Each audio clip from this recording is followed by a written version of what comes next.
I tried so hard and got so far, but in the end, it doesn't even matter.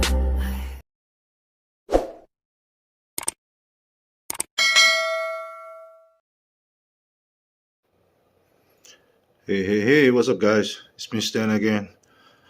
Um, just want to make another video talking about um, picking up the bike or waiting for delivery.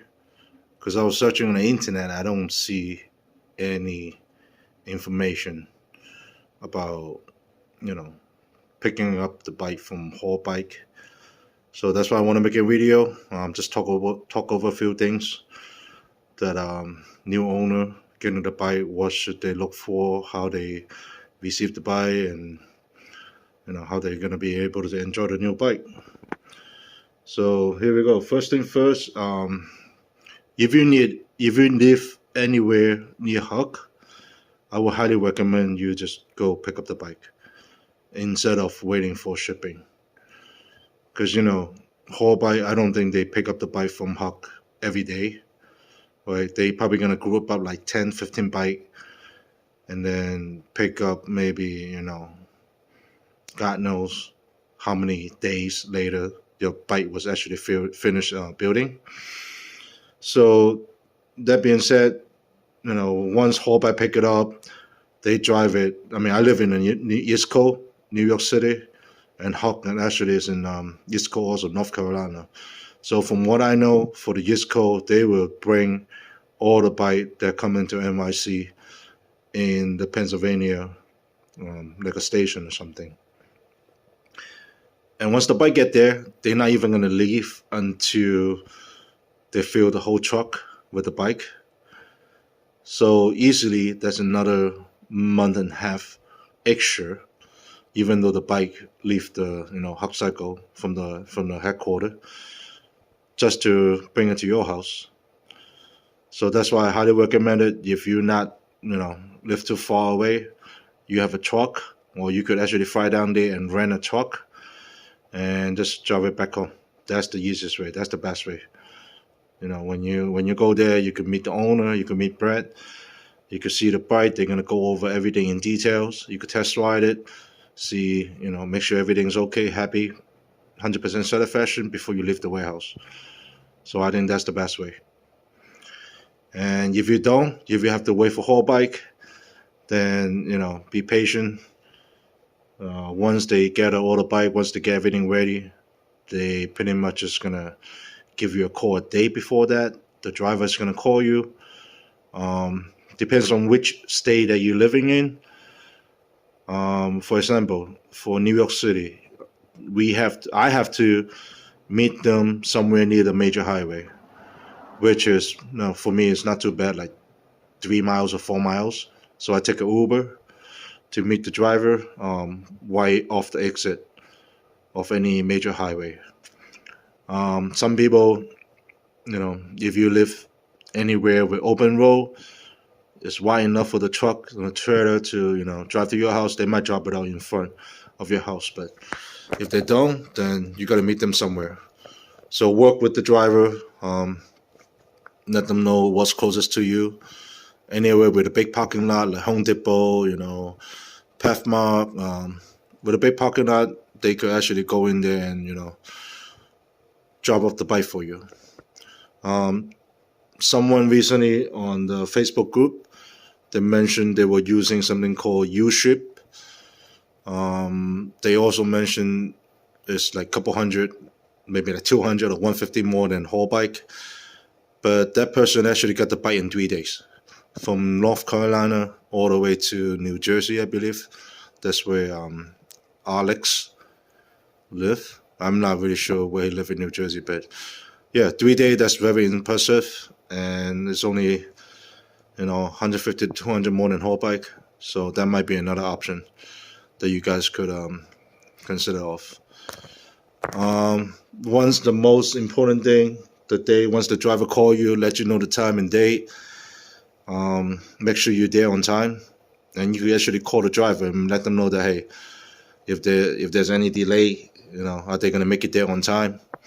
Sometimes, they're going to deal with traffic and they tell you 2, they might show up at 3. You don't want to stand there for the whole hour. So I will always call them maybe like, if they say 2, I call them like 1:30 to make sure they're going to be there within 30 minutes. So that way you don't have to sit there, a long time standing on the street and waiting for your bike.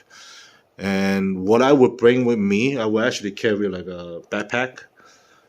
It don't have to be big, but big enough to carry the charger, big enough to carry all the paperwork.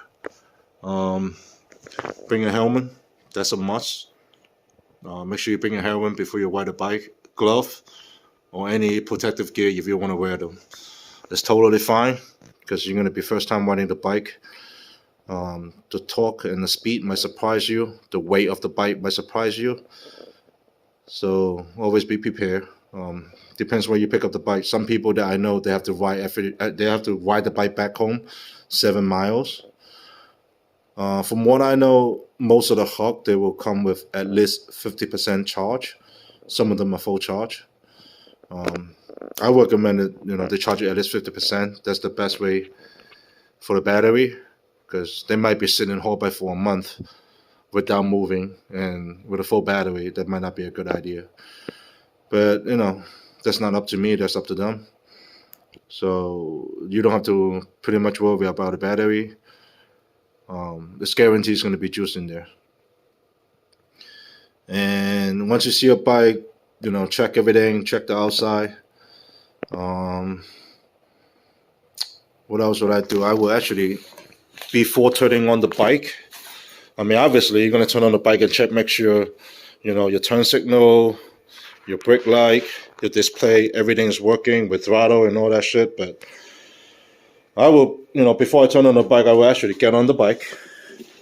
I put my hands on the handlebar without turning on the bike, lift up the kickstand, and just kind of sit on it and feel the weight of the bike. You want to get used to it. How heavy is it? Will both of your feet be able to, touch the ground? And just get a feel of it. And once you get used to it, then, turn on the bike. For all the new bike, you're not going to have the key, so you don't have to worry about sticking in the key. I know they did put the keyhole somewhere over here back then or under the seat, but now they only using a key fob. So it's going to be something like this. Well, you're going to have a new one. I have the old one. It's going to be very simple, straightforward, on and off. So once you click the on button, the bike turns on. And before you do anything, make sure you put on Ego. That's going to be your 1. The way you're doing that, just, you don't have any accidental throttling too much and lose control and drop your bike. So always put on Ego. Check the brake, pump it a couple times. Because if they're sitting on the whole bike and they might strap down the wheel and stuff, and if you have any bubble in there, that's not good. So you want to pump it a couple times, make sure it's not squishy, right? And then you can move the bike forward, just rocking front and back with the bike off. I will recommend doing it with the bike off, with the power off and everything. Just move it front and back, and then grab the lever, right? And feel the brake. Once you've done all that, turn on the bike, put it on Ego, and always give it just a little bit throttle. Never full throttle it like this. Just give it a tiny little bit throttle. I would say 30%, and you're going to feel the bike start picking up and going forward. There's no clutch on it. It's not a motorcycle, so once you touch the throttle, it goes. And every time you want to stop, you can use either the front brake or the rear brake. I recommend use both of it together. And once you use that, the throttle is going to cut off. Right? And that's what I would do if I have to pick up another bike from whole bike. And once you test all that, everything good, the brake's good, the throttle is good, everything turn on, you check your turn signal, you check your high beam, low beam, light, honk. This is the honk over here. You want to check that the green button don't work, the parking button don't work, but you can wire it anything you want. After that, then I will come around and check everything else, Check the seat, check the the shock, the light, the paint finish, and the rest of the stuff that you order, and make sure it's all there. If it's not there, I would recommend you make a video.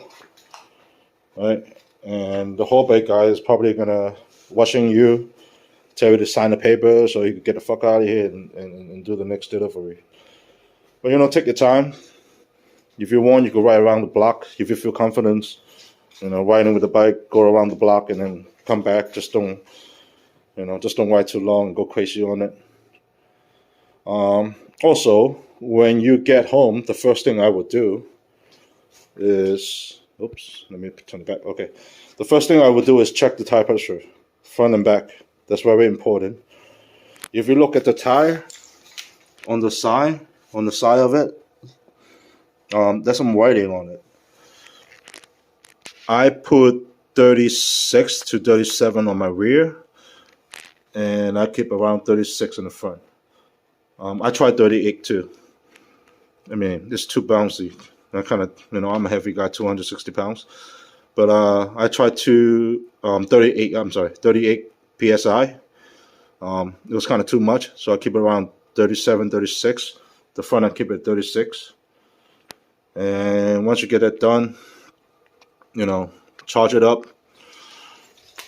Some of the new bike, the charging port might be on this side. Right. After you charge it up to full, and then you take it out, go slowly, ride the bike, enjoy the bike, and that's pretty much it. I didn't write down a script or anything, so pretty much I'm just freestyle it. That's most of the thing that I could think of. If anything else, I'd probably leave it in the comment if something came up that is more important that I forgot in the video. And if you have any questions, again, feel free to comment. Also subscribe to my channel, support my channel. And then anything else, reach out to me. I'll try to give you the best answer I could get for you. Alright guys, so be safe, have fun riding, enjoy your new bike. Take care, peace out.